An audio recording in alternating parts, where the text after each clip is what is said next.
some research, as I mentioned in part 1, you know what the online banks are offering. Let's say they're offering right now 3.99% for a 5-year fixed rate.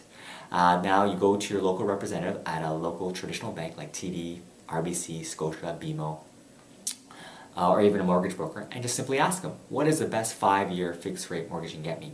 And see what they say. And you're basically going to compare and see, well, for instance, if they offer you 4.29, you know that that's not the truth because, like I said before, you can get a much better rate at a traditional bank than you can at an online bank. So you know 4.29 compared to 3.99, they obviously don't know that you've done some research. So you can talk to them and tell them, well, you did some research and how come the online banks seem to do lower? As soon as you mention that, they're going to realize that you've done some homework and they're going to say, well, we can match that. Well, here's the thing. Now, like I said, you can do better. So they can say, well, we can match that and give you a little bit of a discount. Let's say a 0.1%. Like I said, usually you can do better than that, more than just 0.1%. Now, you might think you got yourself a good deal because, well, they're doing better than the online banks. But the fact is, when you talk to the person, at first they gave you a much higher rate. It wasn't until you mentioned that you did some research that they offered a lower rate. So basically, you don't really have the best rate going forward. If the rates change, you have no idea of knowing if this person is going to give you the best rate unless you do this process again. So my suggestion would be is instead of saying anything, when they ask you, when you just ask them what is the best rate out there and see what they say.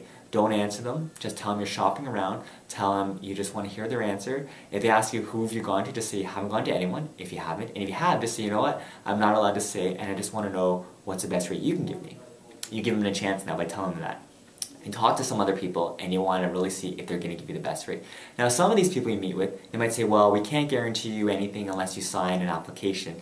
The reason being is, and it's correct, your rate you get is actually based on your credit score. And by signing an application, it gives them the right to do a credit check. However, if you do too many credit checks, it's going to actually hurt your credit score, which might hurt the rate you get. So therefore, I encourage you is, you can tell them, you know what, tell them the truth. You're shopping around, and you're going to commit to someone, but you just want to make sure you're getting the best rate.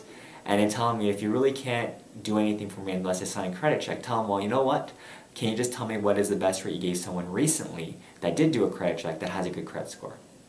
And see what they say. So again, like I said, you're not really trying to get the best rate.